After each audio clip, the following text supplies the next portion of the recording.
여러분 자녀들을 시집 보내고 장가 보낼 때 얼마나 많은 준비가 필요하겠습니까? 그러나 무엇보다도 더 중요한 것은 바로 누구에게 장가를 보내거나 시집을 보내야 하느냐, 그리고 그 누구는 사실 그 누구보다도 영적인 부분에 있어서 갖추어져 있느냐 그렇지 아니하느냐라는 것을 가장 우선으로 소중하게 여길 수 있어야 한다라는 거예요. 그것을 볼 수 있는 눈을 부모들이 지니고 있다면 그보다 복된 일은 없습니다.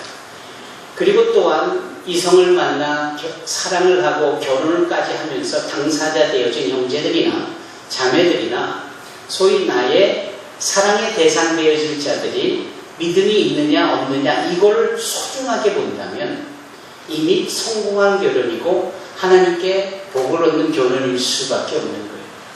아무리 근사하고 외적으로나 갖추고 있는 모든 것들에 대해서 좋다라고 여겨지는데 하나님을 모른다, 주 예수를 믿는 신앙이 없다, 그거는 정말 심각하게 고려해 보아야 합니다. 부모의 지원과 관심 또한 그러하여야 할 뿐 아니라 사실은 결혼 사랑의 당사자들은 더더욱 그러하여야 합니다. 아무쪼록 그렇게 영적인 것을 먼저 우선시 여길 수 있을 만한 그러한 눈을 갖는 저와 여러분이 되기를 주님의 이름으로 축원합니다. 믿음이 좋다가도 결혼 한번 잘못해서 자신의 신앙 믿음까지도 까먹는 일들이 왕왕 있거든요. 결코 남 얘기가 아닌 것을 여러분들은 잘 아실 겁니다. 제가 여러 믿음의 사람들, 특히 여성들의 출연에 대해서 리브가를 손꼽는 이유가 바로 거기에 있습니다. 아시잖아요. 아브라함이 자기의 아내 사라를 먼저 하늘나라로 보내고 슬퍼하는 가운데 자신의 아들 이삭을 위하여 며느리감을 구할 때 아브라함이 그런 신앙의 모습을 보여줍니다. 만일 마음에 드는 주수가 있는데 나의 집에 시집 오기를 거부한다면, 오히려 우리 아들 이삭과 결혼하기를 원하지만 이 가정 안에 들어오기를 거부한다면, 여기서 이 가정이라는 것은 뭘 의미하는 걸까요? 이 가정에 떠받쳐져 있는 믿음, 신앙, 이와 같은 분위기, 환경, 배경, 내용을 거부한다면 잊어버려라. 그런 결혼을 시키지 않겠다라는 거예요. 이게 아브라함의 신앙입니다. 그런데 며느리감으로 한눈에 확인이 되어진 이 리브가 그 신랑감인 이삭을 향하여 나아가자고 할 때 부모님들은 아쉽고 섭섭해서인지 자꾸자꾸 시일을 미루려고 하는데 리브가는 단호해요. 그래서 아브라함의 늙은 종을 따라서 그 즉시 다음날 이삭을 향하여 아브라함의 신앙의 약속의 땅으로 움직여 가게 되어지죠. 여기서 두 가지를 보는 거예요. 부모된 자들의 자녀들의 결혼을 향한 신앙의 눈, 또 결혼을 앞두고 결혼을 행하게 될 당사자들의 신앙을 우선시하는 그 믿음의 결정, 이 두 가지 단박에 오겠다고 하는 이 리브가의 결정은 실로 대단한 겁니다. 외적인 요소들은 차지하고로 말이죠. 여러분 보세요. 그렇게 시작되어진 것이 믿음의 가문이고 신앙의 명당입니다. 그러기에 이삭이 복을 얻고 손을 대기만 하면 우물이 나오고 손을 대기만 하면 그의 소출이 100배가 되는 거예요. 말이 100배지 그걸 숫자적으로 계산해 보면 10,000%의 수익을 창출하는 거예요. 대단한 겁니다. 정말 대단한 거예요. 그러니까 분명한 며느리를 구하겠다라는 믿음의 결단과 그러한 믿음의 가문으로 내가 시집가는 거에 주저함이 없겠다라는 리브가의 결단이 이 삶의 윤택함, 풍요로움, 물 흐르듯 하는 순적함, 근사하잖아요. 우리가 늘 입을 열어 신앙의 명과 믿음의 가문을 외칠 때 내 때는 그랬다 하지 못하더라도 내 자녀들의 때에서만큼은 분명히 그리하겠노라는 부모의 결단이 필요합니다. 그리고 온 가족을 예배를 드리면서 시집장가를 가게 되어질 적정한 나이가 되어지는 젊은이들은 리브와 같은 신앙을 본받아야 합니다. 그런 것들이 복이 있는 것. 오늘 본문에 등장하는 프리실라라는 여자, 오늘 본문에 등장하는 아굴라라는 청년, 남자 말이죠. 물론 이 부분들이 이미 결혼을 해서 두 부부가 됐어요. 결혼을 하기 전 무슨 일이 어떻게 있는지는 몰라도 상황을 우리가 소추에 올라가 보면 하나님의 개입이 계셨겠구나 확신을 할 수가 있습니다. 한번 보실까요? 아굴라, 그는 본도라는 곳에서 태어난 자입니다. 본도는 사도 바울이 자란 다소와 그리 멀지 않은 곳이에요. 그리고 로마라는 관점에서 보면 너무나 멀고 먼 변방이에요. 그래서 서울이라는 입장에서 본다면 로마를 아마도 본도 또는 다소는 어디일까? 아마 이름 없는 어느 섬, 저 거제도를 넘어 흩어져 있는 그 여러 다도의 점처럼 흩뿌려져 있는 섬 중에 하나 정도가 본도예요. 별거 아니에요. 거기 출신이 아굴라가 로마에를 옵니다. 오려고 했던 목적은 알 수 없지만 그가 로마에 와서 수지 맞아요. 수지 맞는 이유가 뭐냐면 너무나도 근사한 아내를 맞이하거든요. 그 근사한 아내의 이름이 바로 프리실라, 브리스길라, 영어로든 한글로든 이렇게 다 통용이 되는 이름을 가진 여인이에요. 전형적인 로마식 수준 높은 양반대 규수의 이름이 아무나 그런 이름을 못 가져요. 그러니까 이름 하나만 보더라도 이 여인은 대단히 가정교육도 뛰어나고 집안 내력도 좋고 배경도 좋고 부모들도 한가닥하고 다 그런 거예요. 그러면 이 시골 촌뜨리가 그러한 식의 수직을 맞았다라고 볼 수 있을 때 그러면 이 양반 교수인 프리실라는 왜 그런 먼 시골 변방에서 온 한 청년을 사모하여 사랑하고 결혼까지 했을까? 그 이유는 알 수 없지만 결과를 놓고 보면 그가 남은 결과의 삶을 사는 내용을 보니까 그는 믿음이 있었고 그는 해안이 있었고 그는 무엇보다도 하나님이 열어놓으신 길을 볼 수 있는 영의 눈이 있었던 것이 분명합니다. 그래서 출신 성분이 어쩌건 상대적으로 자기에 비교해봐도 좀 덜해 보이건 상관이 없는 거예요. 마치 모세가 그 어머니 요게벳을 통하여 출산했을 때 그 어머니 요게벳이 이 모세의 자기 아들인 모세의 준수함을 보았더라라는 내용과 똑같이 이 프리스라는 이 아굴라의 준수함을 본 것이 분명합니다. 여기서 잠깐 준수함이라는 것이 뭐예요? 아담한 거고 잘생기고 외적으로 좋아 보이는 것을 우리 국어적 사전 의미로는 준수하다라고 말하잖아요. 적당하다라고 말하잖아요. 좋다라고 말하잖아요. 그러나 영적인 해석으로서의 준수함은 뭐냐? 하나님의 계획과 목표가 서려 있는 하나님의 비전이 디스플레이드 된 하나님의 계획이 펼쳐져 있는 이러한 단어가 준수함이에요. 요게벳이라는 여인이 그 어려운 애굽에서 자식을 낳는데 자식을 낳고 보니 그냥 어미로서 자식이 이뻐 보이는 게 아니라 그 자식의 얼굴에서 하나님의 비전과 계획과 목적을 보았단 말이에요. 그래서 그는 아들을 낳으면 다 죽이라라는 말을 거부하고 그 아들을 키워낼 때까지 키워내. 대단하죠? 프리실라라는 이 여인이 그 변방 본도에서 온 아굴라라는 사람의 삶에서 그 준수함을 본 것은 아닙니다. 그 두 사람이 결혼을 합니다. 그런데 그 결혼 생활이 순탄하지 않아요. 왜 그런가요? 외적인 요소가 주어집니다. 우리가 살아가면서 여러분 문제를 직면하게 되는데 그 문제가 두 가지 형태로 나와요. 하나는 내 내적에서 문제가 발생할 수 있어요. 하나는 바깥 외쪽에서 문제가 발생할 수 있어요. 이거는 동일한 거예요. 나는 문제가 없는데 외쪽에서 자꾸 나를 문제 삼아 다 걸고 넘어뜨려 하고 실족하게 하고 우리를 시험 들게 하고 하는 일들이 계속해서 생겨요. 나는 괜찮은데 내 주변의 사람이 나를 가만히 놔두지를 않아. 이렇게 외적인 요소예요. 그런 요소는 또 한편으로는 없는데 내 마음이 꼬여있어. 내 마음이 너무나도 유리장같이 깨지기 쉬워. 소위 자존감이 약해서 별거 아닌 말에도 확 화가 나거나 상처를 받거나 하는 일이 있어요. 이건 내적인 요소예요.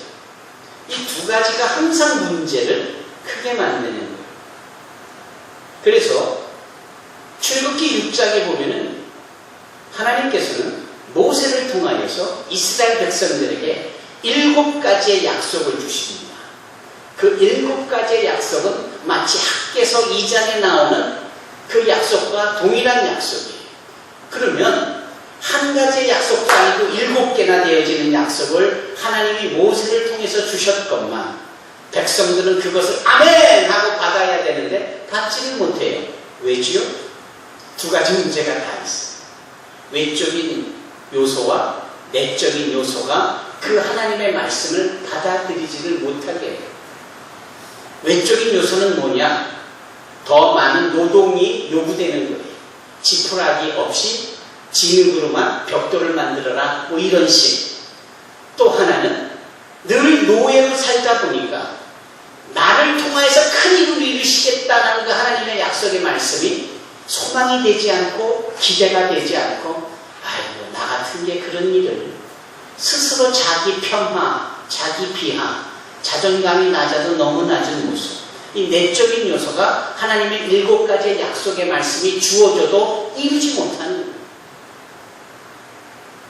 여러분들이 지니고 있는 이 문제 가운데 혹시 이러한 상황이 있다면 나의 내적인 요소 중에 내가 혹시 쓴뿌리가 있어서 이러고 있지는 않을까? 나는 그렇지 않은데 준비가 되어 있는데 외적으로 방해하는 배방하는 거리가 있는 것은 아닐까? 살펴볼 필요가 있어요. 혹시 제 말씀이 거슬리면 아마 내적인 요소가 더 많을 것 같아요. 지금 외적인 요소로는 오히려 축복의 말인데 그게 거슬려 트위스트 시키는 그런 일이 있으면 내적인 요소가 더 많을 거예요. 한번 살펴보세요. 본문으로 다시 가보십시다. 행복할 수 있는 이 두 부부의 삶에 문제가 생겨요. 외적인 요소입니다. 즉 글라디오라는 그 당시의 로마 황제가 외부에서 와서 로마에 머무는 오늘날로 치면 디아스포라 이주민들을 다 내쫓는 거예요. 다 가라 이렇게 해버려요. 마치 박정희 정권인데 이 화교권의 사람들을 그분들이 열심히 땀 흘려 이루는 경제력까지도 다 뺏어버리고 다 내쫓은 거와 똑같은 모습이에요. 그러면 아굴라는 가야죠. 원래 오리진이 롬이 아니고 본도기 때문에 가야죠. 그러면 오리지널이 로마인 이 프리실라는 어떻게 해야 되겠느냐라는 거예요. 집안이 워낙 좋은 집안이고 기득권과 우선권을 다 소유하고 있는데 그런데 이 여인 좀 보세요. 다 내려놓고 남편을 따라가는 거예요. 대단한 여인이죠. 이 두 부부가 로마를 떠나 고린도로 갑니다. 고린도를 왜 갔는지는 알 수 없어요. 그것은 마치 아브라함이 갈 바를 알지 못하는 가운데 간 모습과 크게 다르지 않죠. 다만 그들은 서로 격려하고 의지하고 남편은 아내를, 아내는 남편을 서로 의지하며 그렇게 나갔을 겁니다. 도착한 곳이 고린도예요. 아플사, 그 고린도에서 사도 바울을 만나잖아요. 하나님의 의미와 목적 없이 주어지는 상황이 있을까요? 없습니다. 무엇이든지 우리 눈앞에 펼쳐지는 것은 다 이유가 있고 목적이 있어요. 설령 내 뜻대로 되는 일이 아니더라도 하나님의 뜻과 계획 속에서는 이유가 있고 목적이 있는 거예요. 우리가 성숙한 그리스도인이라면 뭐든지 내 뜻대로 되어지는 것만이 평탄하고 순탄한 삶이다. 그게 은혜다. 하나님이 내 기도에 응답하셨다가 아니라 설령 내 뜻이 아닌 반대 방향의 상황이 펼쳐져도 거기에 분명 하나님의 의미가 있고 목적이 있고 이유가 있다는 사실. 그래서 내 생각과는 달라도 내가 하나님의 뜻에 맞춰가고 수용하고 순종해가는 모습이 있어야 하는 거예요. 그럴 때 그게 하나님의 선하심으로 모든 일이 합력하여 이루어지는 것 아니겠습니까? 그 옛날 요셉이라는 자가 있었어요. 어릴 때인데 형들에게 미움과 시기 질투를 한 몸에 받더니 급기야는 종으로 애굽에 팔려가요. 나이도 어린이 요셉이 종으로 팔려가는, 그것도 모자라서 억울하게 누명을 씌워짐을 받고 감옥에 갇히게도 돼요. 자신을 좀 좋게 보일 수 있는 사람은 그 요셉을 잊어버려서 이 요셉이 마음에 상함도 있는 채, 하지만 요셉은 단 한 번도 그러한 억울하고 그러한 어처구니 없는 상황을 벗어나려고 해본 적이 없어요. 그러니까 그것을 탈출을 시도해본 적도 없고, 소위 하나님 앞에 왜 나를 이렇게 했습니까? 불만스럽습니다. 불평하고 싶습니다. 당신을 불신하겠습니다. 이런 거 단 한 번도 없었어요. 그냥 요셉은 주어진 환경에서 최선을 다할 뿐이었어요. 왜? 어떻게 그게 가능했을까? 그 가능한 것이야말로 코란 데오입니다. 코란 앞에서, 데오, 하나님 앞에서 면전의식을 갖고 있는 거예요. 대면의식을 갖고 있는 거예요.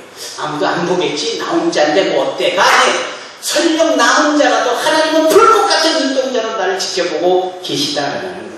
이게 코란 데오예요.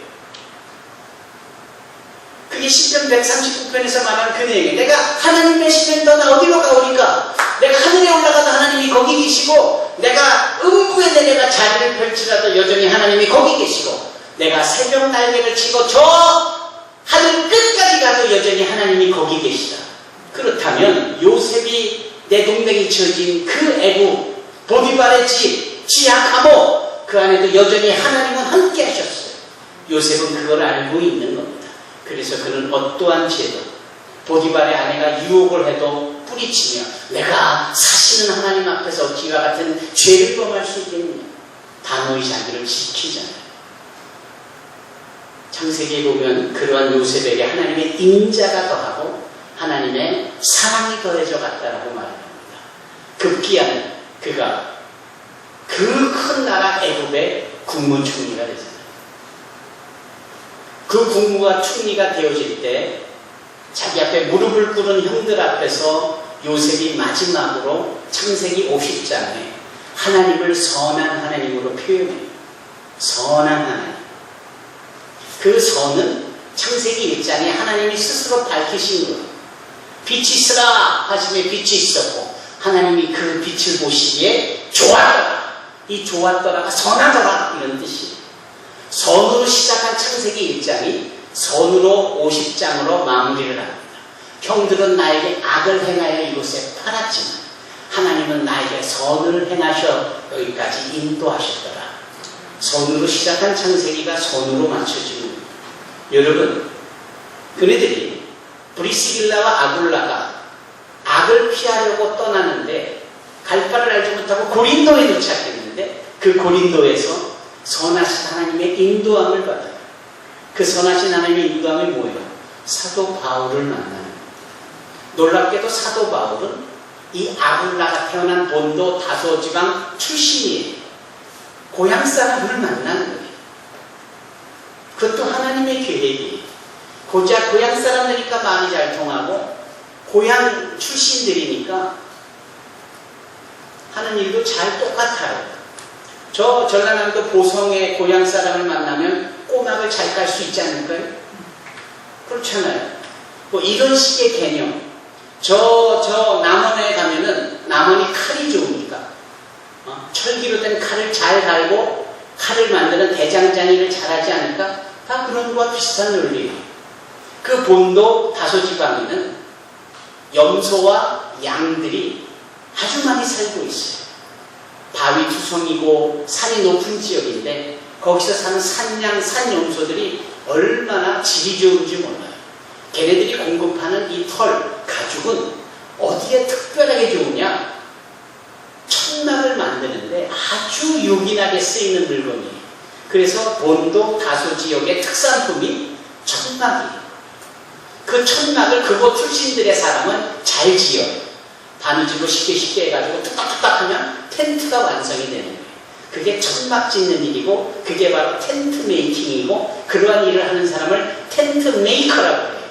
나중에 선교계의 사람들은 그런 텐트 메이커가 마치 스스로 돈을 벌어서 자비량으로 필요한 것을 채웠다라고 해서 자비량 선교를 말할 때 말하는 텐트 메이킹 미니스트리 이렇게 표현을 하는데 여하튼지 사도행전 18장에 보면 사도 바울이 본도 사람인 아굴라를 만나서 천막 짓는 일을 해요. 그런데 보통 때만 그렇고 주일이 되면 회당에 가서 말씀을 전하고 말씀을 가르쳐요. 당연히 그 말씀을 전하고 가르치는 사도 바울을 돕는 역할을 누가 했느냐? 아굴라가 했고 프리실라가 한 겁니다.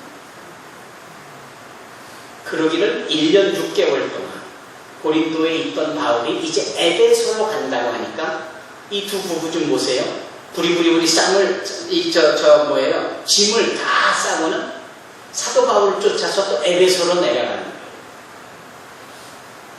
그들은 뭘 보는 겁니까?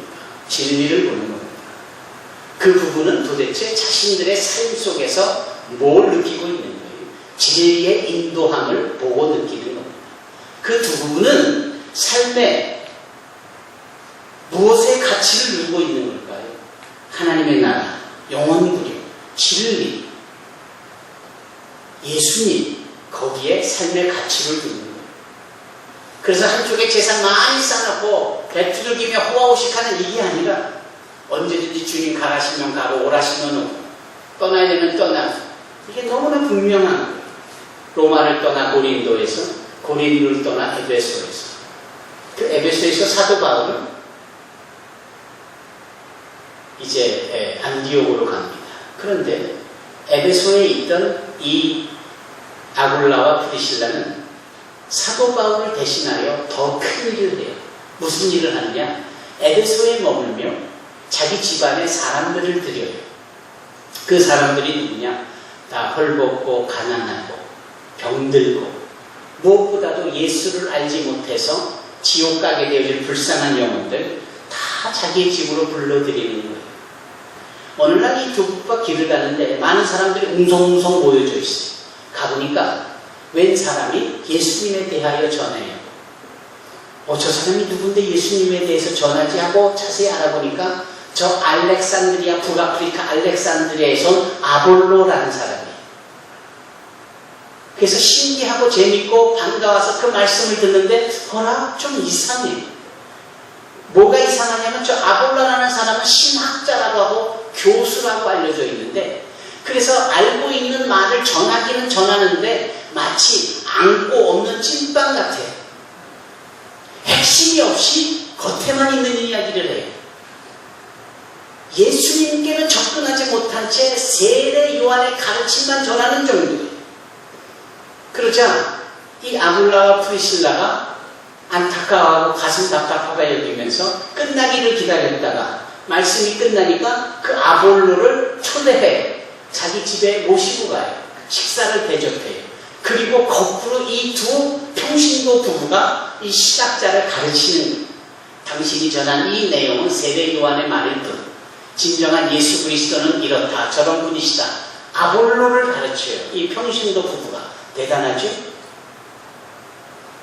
그런데 한 가지 소식을 전해 들어요. 그 소식이 뭐냐? 저 로마의 글라디오 황제가 죽었고 더 이상 이주민들을 핍박하지 않고 더 이상 내쫓지 않는다는 소식을 들어요. 그러자 이 두 부부가 다시 로마로 갑니다. 여기서 잠깐 왜 로마로 갈까요? 거기에 두고 온 재산이 거기에 온 기득권이 아쉬워서 천만해요. 그네들은 자신들의 삶의 터전에서 보다 더 넓은 세상과 더 큰 나라에서 복음을 전하고 자기네들이 고린도에서 에베소에서 했던 그 일을 로마에서도 하기를 원하는 것이죠. 그래서 로마로 가자마자 자기 집에 사람들을 데리고 또 말씀을 전하고 가르치죠. 대단하죠?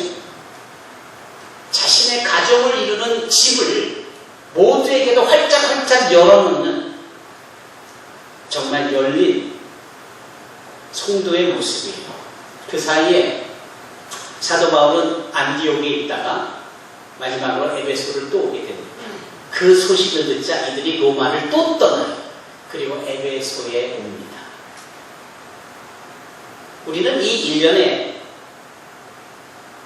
프리실라와 아굴라 부부의 움직임의 동선 속에서 뭘 발견할 수 있느냐?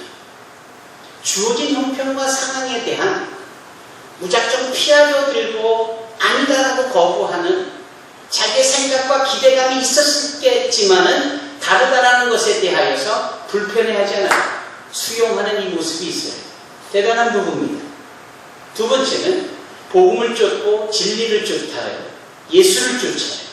주의 나라의 확장을 쫓는 것을 삶의 가치를 두는 겁니다. 자기에게 주어진 집안을 교회로 사용하는 겁니다.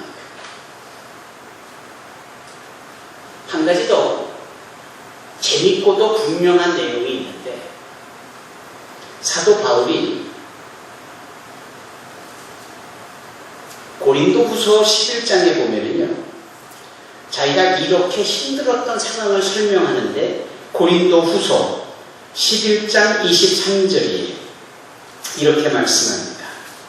내가 수고를 넘치도록 하고 옥에 갇히기도 더 많이 하고 매도 수없이 맞고 여러 번 죽을 뻔하였으니 유대인들에게 40에서 하나 감한매를 5번이나 맞았으며 3번 태장으로 맞고 1번 돌로 맞고 3번 파손하고 1주야로 깊은 바다에서 지냈으며 여러 번 여행하면서 강의 위험과 강도의 위험과 동족의 위험과 이방인의 위험과 시내의 위험과 광야의 위험과 바다의 위험과 거짓 형제 중의 위험을 당하고 또 수고하며 애쓰고 여러 번 자지 못하고 죽이며 목마르고 여러 번 굶고 춥고 헐벗었노라.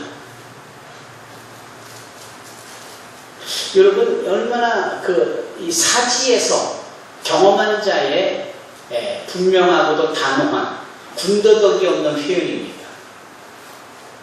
아주 자신이 죽을 뻔했던 상황들을 쭉 나열해 놓잖아요. 그 가지수가 종류가 영역이 실로 대단해요. 딱 죽을 수밖에 없었겠구나 정말 이런 생각이 듭니다. 느닷없이 이런 말씀을 드리는 이유가 있다면 오늘 로마서 16장 만화군이 읽은 3장 4장 5장 상반절에 이렇게 말씀합니다. 너희는 그리스도 예수 안에서 나의 동역자들인 브리스가와 아굴라에게 문안하라.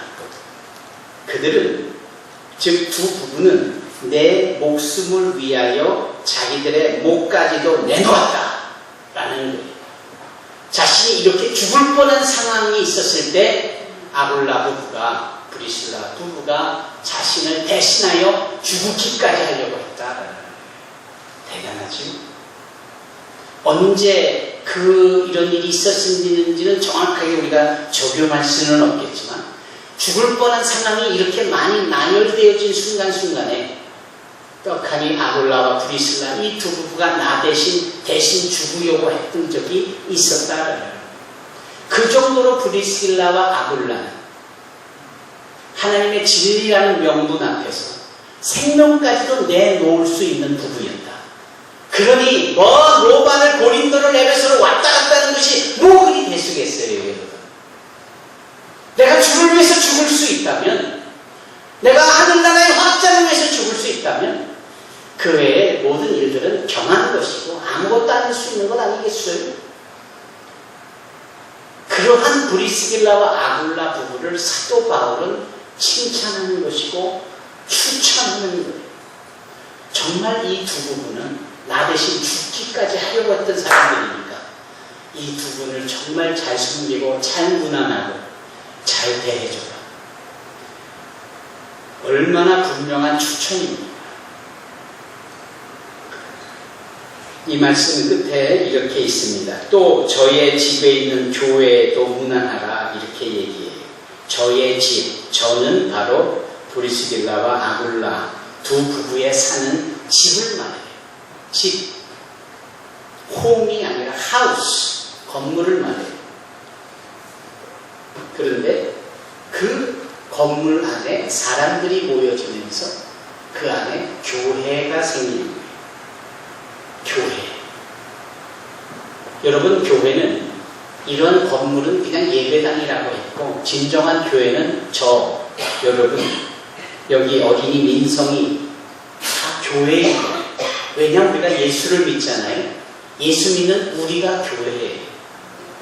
예수를 믿는 사람들이 모이는 모임, 그게 교회예요.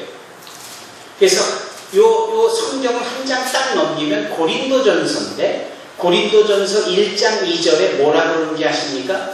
고린도에 있는 하나님의 교회, 곧 그리스도 예수 안에서 거룩하여지고 성도라 부르심을 받은 자, 이게 교회라는 거예요.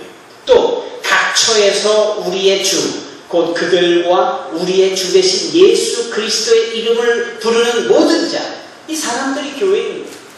이 사람들이 브리스길라와 아굴라 집에 모여요. 그 모이는 모임 자체가 교회입니다. 그래서 오늘 설교 주제가 저희 교회, 이렇게 정한 겁니다.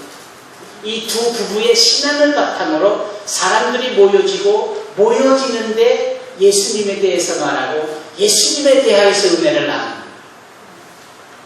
이게 초대교회의 모습이었고, 오늘날 우리 교회가, 우리 성도들이 따르고 본받아야 될 교회의 본질인 모습입니다. 여기에 살이 붙여져서 브리스길라와 아굴라의 삶의 여정 속에 문제가 주어졌을 때 그 문제를 돌파하는 모습을 보았고, 그 변화되어진 삶의 공간 속에서 하나님의 비전의 흔적을 발견하고 그것에 올인하듯이 그 일에 집중하는 브리스길라와 아굴라 부부의 행보를 보았습니다.